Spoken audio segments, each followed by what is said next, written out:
There are many ways to get the things that we want for ourselves in our lives. But basically, it all begins with how we choose to think. As you think, so shall you be. 7 little words that I think are perhaps the most important things that we can learn and master in our lives. This old proverb notion that I become what I think about all day long. And once you know that what you think about is what expands, you start getting real careful about what you think about.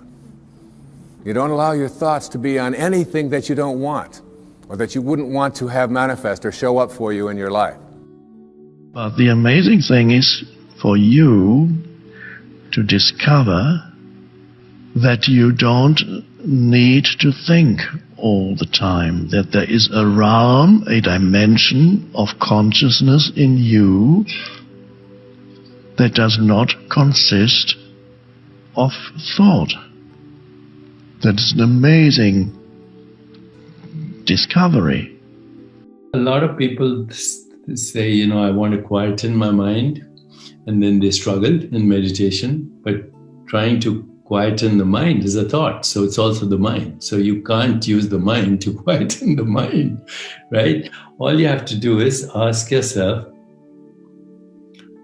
what am I aware of right now? And then favor the awareness instead of the experience, because the experience is a projection of the mind. Awareness is independent. Awareness is infinite possibilities. It's limitless. It's beyond imagination. It's infinite. It's the real you that recycles as body-mind. People talk about reincarnation, but reincarnation is happening every second. Every thought that you have is a reincarnated thought. Every perception that you have is actually a recycled perception. We just get bamboozled as soon as we're given a name. So, I was given a name, Deepak Chopra. Now, that is a symbol of who I am. It's not who I am. But, if you repeat somebody's name enough, you're David, you're David, you're David, then the poor kid is screwed because he thinks he's David, when in fact he's the infinite being with a name called David. So, you're not your name. Your name is a symbol of who you are. If I'm looking at a menu in a book, and all these beautiful dishes are there, I can't eat the menu, okay? So we use words as symbols, and of course, spiritual literature says first there was the Word, and the Word was with God, and God, became the Word or whatever. There's some truth in that. As soon as you use words, you create form. So if I asked you, what is this? You'd say it's a book, but actually it's a color. It's a shape. It's a form. If a baby was looking at this book, it would be squiggles, shapes, forms, and colors. No idea that this is a book and the baby is called David. No idea. It's a joyful experience because the baby would see this and everything else as itself and would fall, in fact, is in love with existence. All you have to look at is a baby. The only time it says, is when it's hungry or it's wet. Otherwise, it's in bliss. And why is it in bliss? Because it hasn't been bamboozled by constructs. The greatest thing about a human being is we can conduct everything that we do consciously. See, in many ways, if you look at yourself or if you look at human nature, what are we doing? We are born like any other creature. We grow up like anybody else, any other creature.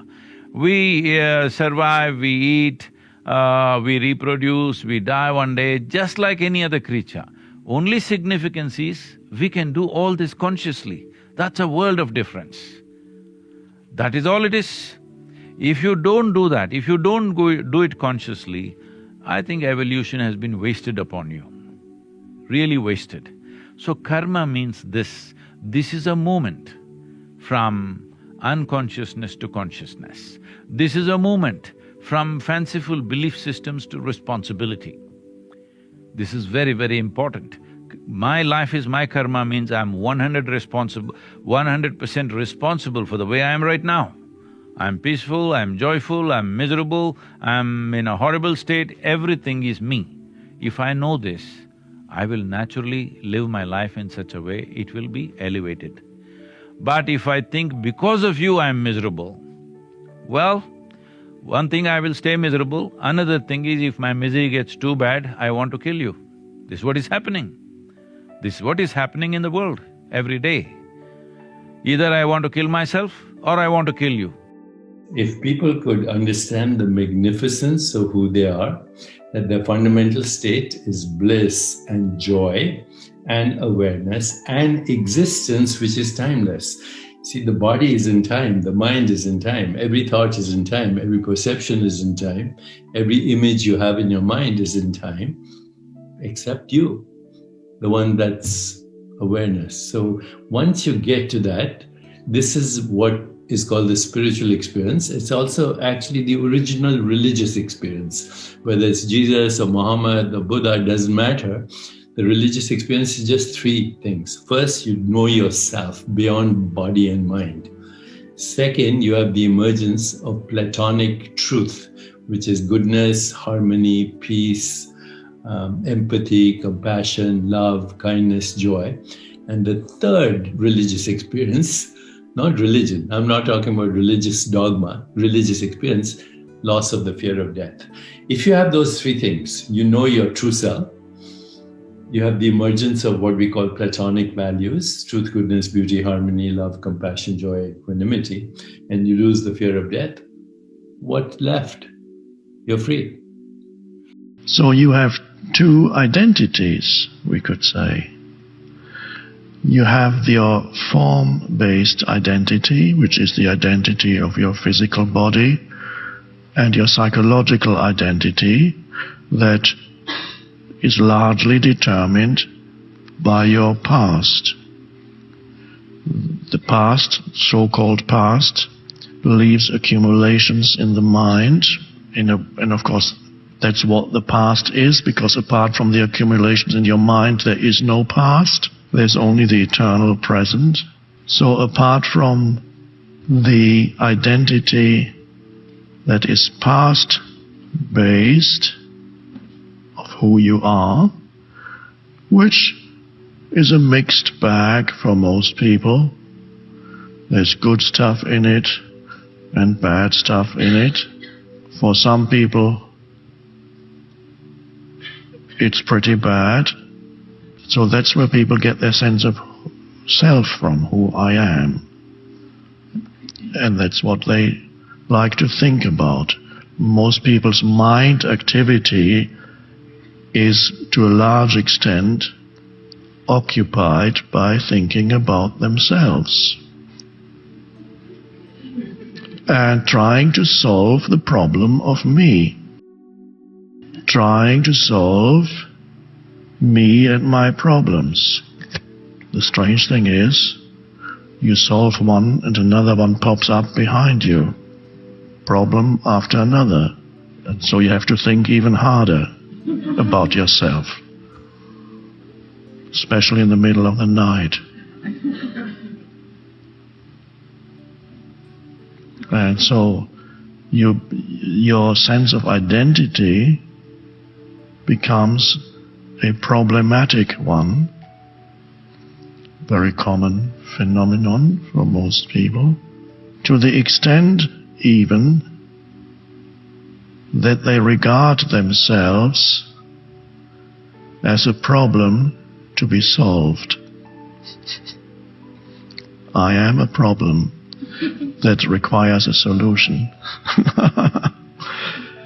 And that's a heavy identity.